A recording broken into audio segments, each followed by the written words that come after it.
Hey everybody, it's me. Again, thank you for the input from everybody about my Uncle Al. He's currently going through recovery, but you know as well as I do when they put spin control out to the media and things. But I have reason to believe, based on, I haven't been able to reach my mom yet, but my mom is hooked in. My entire family is just like, wow, they're hooked into each other. So that being said, again, thank you. You see all this stuff going on my page right now, you know, about fear and sexy is an inside job. And right now, you know, they say things happen in threes. I have a lot of stuff in my world flipping upside down, but it's not the first time. And, you know, it's been part of my training for many decades to be able to take relatively heavy hits and keep going, you know, and sometimes deal with the emotions that are part of that process, but also to continue to, you know, not let it bleed into and affect all the other areas of my life. In some points, it wasn't very well controlled, and it really caused a lot of havoc earlier for me. And as I got older and matured a bit, I recognized the benefit in having very effective outlets, because when there's something going on, and you know, you see this fascination I have with cats, lions, and so on and so forth, you know, a thorn in the paw of a lion is very irritating, and it's probably going to do a lot of things, maybe a whole lot of damage trying to eliminate that thorn out of its paw. And eventually, once that's achieved, everything goes on, normal hunting patterns, so on and so forth, they happen. Human beings have a lot of the same things, but we have a tendency to be afraid of making change, sometimes drastic change, for fear of things not working out. And in psychology, they call them MEMS. It's like motor engrams, movement patterns that we associate when we're in the gym and an athlete does a certain exercise and they get a bad habit set up, and then they can't change it or deviate from that bad habit until someone comes in and corrects it.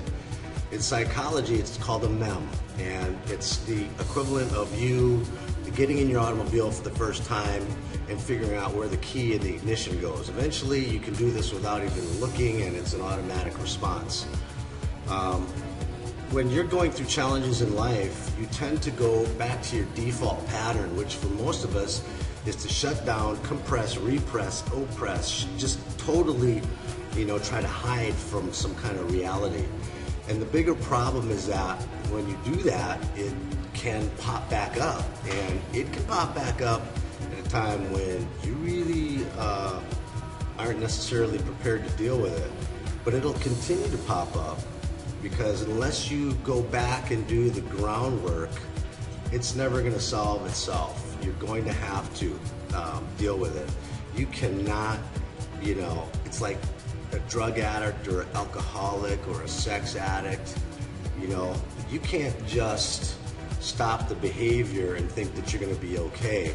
And then the very next time you go to the bar, the very next time you go hang out with someone who's still doing drugs, the very next time you see someone get you sprung and hot, and you just can't stop yourself, you're not really dealing with the real issue at hand. You have to dig way down and figure out what it is the issue is at hand.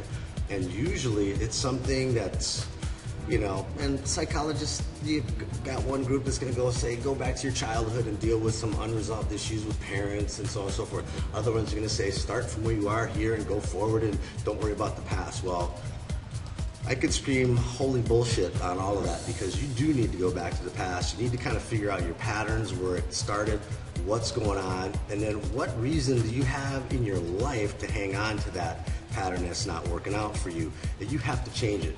You have to not be afraid of the dark. You got to go into those dark closets, those scary places, and you have to deal with it. And it really requires you sitting down and spending some time thinking about doing this stuff. A lot of people will keep themselves so freaking busy that They can't sit down, and if they do sit down and they start hearing the thoughts in their head, they just go nuts because they hear this little negative chatter. That negative chatter is actually going to be really helpful for you, because if it's painful, you need to pay attention. It's not going to go away. It's going to be there until you're ready to deal with it. You know, I have a lot of things that I do personally to make sure that I stay grounded, and I stepped away from it for a while. And with all the things that are going on for me recently in my life, I had to get them back in place. And it's really helped a great deal with being able to process a situation real quickly and recover. Before, it would have taken me months, years to take care of other things. And recently, with some interaction with some other friends and people that I helped solve some things themselves, by solving their situation, it helped remind me of the patterns and things that I needed to go back and look at, and been very, very helpful. I put a lot of stuff on this wall to get you to think. I'm going to piss off a bunch of people and they're going to click off the page. Bye, see ya. Don't worry about that. Sooner or later, you're going to have to deal with your issues. And, hey, when you're ready to come back, come back. I really dig this life. I think it's fucking sexy.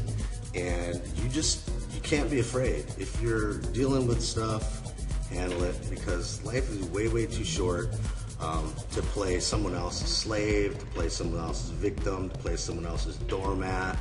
You know, we're all supposed to be working to help build each other up, not tear each other down. It's up and forward, going that way, as opposed to going over here and down that way. So, love you lots, love everybody. I'm not that guy that I used to be, knuckle dragging, chest beating, Neanderthal type of person. I'm pretty mellow these days. In any event, stand by. I have some chapters that I've released out to some people so that they can read them. I've been getting some really good feedback. I'll put some stuff on that up shortly. Anyhow, peace. Thanks again for the comments about my Uncle Al, and love you lots. It's about time to go get some cardio in the sun. It's looking like it's about 80 out there, so first a little bite to eat, okay?